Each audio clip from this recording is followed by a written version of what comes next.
Welcome back to the Delegate. We saw from our previous episode how powerful some of the countries on the Security Council are. Our delegate from Russia vetoed the resolution, and therefore our delegates now have to go back and debate so that they can reach a compromise that will be agreeable to all parties involved.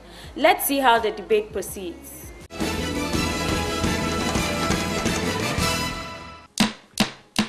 Honorable delegates, I declare open this session. And I wish to welcome you all to the Council.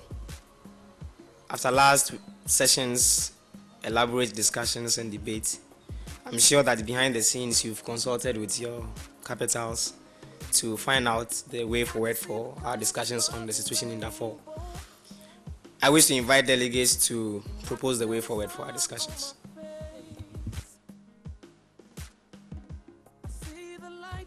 France. Thank you, Mr. President. During our last session, we debated a lot on this topic, and I believe the way forward now is for us to take immediate measures. Thank you. Thank you very much, France, for your proposal. Any delegates willing to follow up with France's proposal? The USA. Thank you, Mr. President.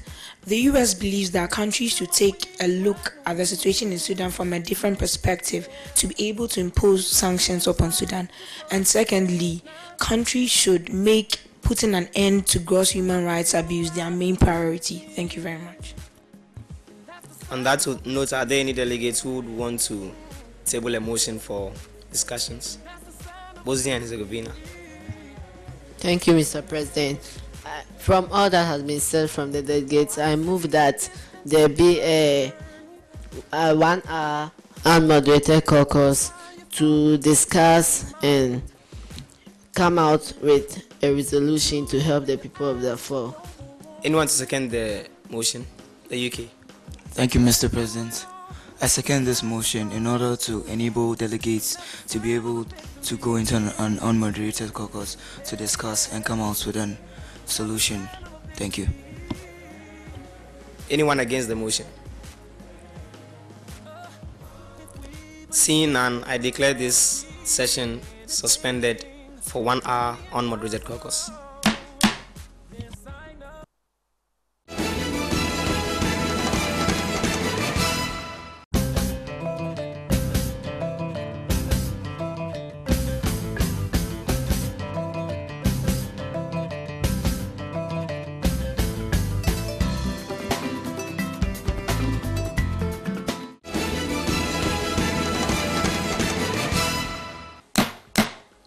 I call the House to order.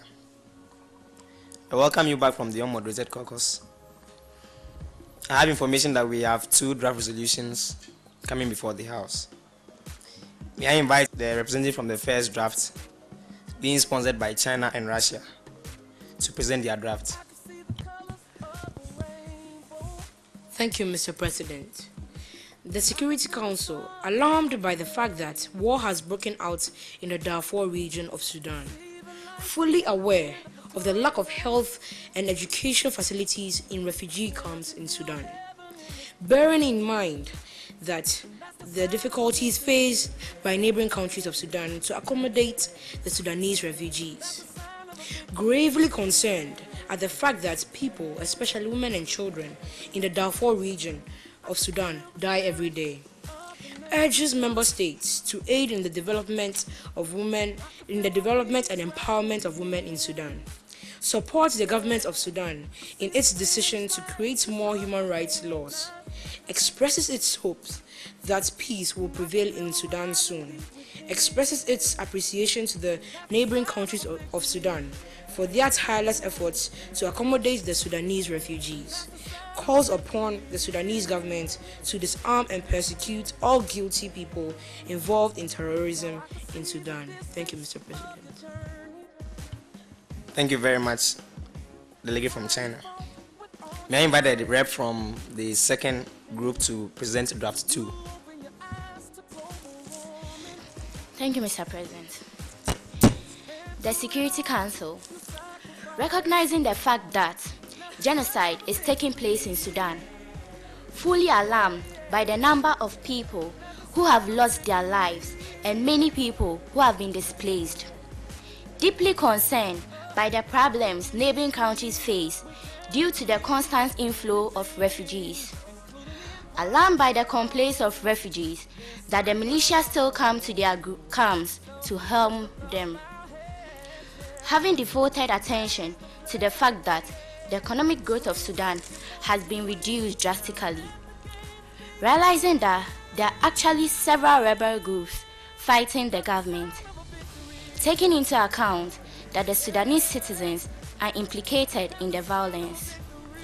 Welcoming the fact that countries have made attempts to end the civil war that has brought starvation and other forms of human rights abuse. 1. Demands that the government of Sudan fulfills its commitment to disarm the Janjaweed militia and bring the Janjaweed leaders to justice. Calls upon other member states to support the UNAMID with troops to strengthen peacekeeping operation in Sudan. Recommends that schools and hospitals be built in refugee camps and qualified workers be employed. Requests maximum security in refugee camps and constant supply of humanitarian aid. Further recommends that the Sudanese government account for the use of aid. Expresses its hope that a war crime tribunal should be established in Africa. Endorses sanctions on Sudanese citizens to block their assets and additional companies owned and controlled by the government of Sudan. Urges all states, in particular those in the region, to report to the committee on the actions they have taken to implement measures to end the war. Urging all parties to take the necessary steps to prevent and put an end to the violation of human rights. Thank you. Thank you very much, Honorable Delegate. May I remind the committee that this draft is sponsored by the USA, UK, Japan, and France. I open the draft up for debate. USA. Thank you, Mr. President. For draft resolution 1, they stated that women die every day. What has China and its allies done to combat this problem? Right of reply from China. Thank you, Mr. President. We, the people who created the sponsors of this resolution, believe that there should be support to the government of Sudan in the decision to create more humanitarian laws to curb the situation. That's been okay. Thank you. May I invite Sudan to talk on this issue of human rights in the country? Thank you, Mr. President. Mr. President, I do believe that the making of humanitarian laws is also a good way to curb this problem. If laws are made against the raping of women and the slaughtering of children, this, I believe, would help reduce the Janjaweed militia and other militias from entering into refugee camps to cause humanitarian crisis there. Thank you, Mr. President. Thank you, Sudan. Any more points for debate? Bosnia and Herzegovina. Thank you, Mr. President. Mr. President, I'd like to they stated in their draft resolution that those who causing trouble should be disarmed by the government. So if China is the country which sends almost all the arms to the Sudanese government, then why is it that they are now calling that all the people should be disarmed, since they are the ones who send the arms there? So don't they think it would be better if they completely stop sending the arms there? Now, delegate, it's not known yet where these arms are coming from, but I'll give the delegate from China an opportunity to reply. Thank you, Mr. President. Mr. President, these arms that are being sent to Sudan were based on a trade agreement we signed with the Sudanese government before the war in the year 2000. We were to give them ammunition or arms to support or help their military strength, whilst we were to gain from their oil resource they had. Thank you.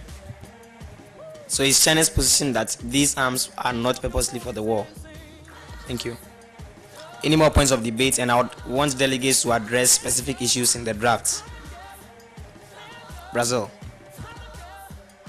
Thank you, Mr. President. In the delegate from Bosnia and Herzegovina's question, he said they said, and I want to know who in particular he's referring to. Thank you. He was referring to draft 1. So all those who were in draft 1, and I'm happy that China has already addressed that issue. Any more points for debate? France. Thank you, Mr. President. In the first draft resolution, the sponsors and allies made mention of the fact that terrorists, those who are helping this conflict, should be persecuted by the government. But the government has been called on several times to do this, but since it's failing, don't they have any other alternative? Because since the government has failed continuously to try the people, what shows this time around they'll fulfill that promise? Thank you. Points of concern there from France. Brazil. Thank you, Mr. President. We are hopeful we will succeed this time because all the other countries are putting so much pressure on the government of Sudan that we believe that when this kind of pressure is put on them, they will heed to our advice. Thank you. Thank you, Brazil. Any more points of debate, specifically on the drafts that have been presented? USA. Thank you, Mr. President. I rise on the point of information on draft resolution 1. I would like to know the main priority they are focused on, what they need to end the war in Darfur. Thank you very much. Draft 1. May I invite the sponsors to address this issue? China. Thank you, Mr. President. Mr. President, our draft resolution was all centered or based on one theory, and that theory was self-governance, and self-governance in the aspect that Sudan will be governed by both the 14 parties, including the Arabs and the black Christians in Sudan. So I'm sure that with this kind of idea being implemented in Sudan, peace can be achieved. Any more points? USA. I rise on the point of information. Thank you, Mr. President. Why has draft resolution 1 not able to impose sanctions? Why didn't they take this step? Thank you very much. It has come to the notice of the Secretariat that that's the major difference between the two drafts. The sponsors to reply, China. Thank you, Mr. President. The Honorable Delegate from the United States and the whole House, the main reason why we are not imposing sanctions on Sudan is because, 1, we believe in self-governance, and self-governance as already stated earlier. And also we believe that if countries help bring economic functionaries, etc., to Sudan, peace can be achieved. Thank you. Brazil. Thank you, Honorable Chair. I rise on the point of information for draft resolution 2. In draft resolution 2, it was stated that they are planning to build schools and hospitals in refugee camps and also employ qualified people. Since people are fleeing from the country, I want to ask the question to the sponsors of draft resolution 2 that where are they going to get the qualified people and how are they going to raise the money to be able to build these structures? Thank you. USA. Thank you, Mr. President, and thank you for the question. First, where are we going to get the qualified people from? It's not all of them that have fled to neighboring countries. Some of them are still in Sudan. And what we are saying is that we are going to get these qualified people into our schools. And why we are building the schools is because education is really needed in this region, because without education, most things will not be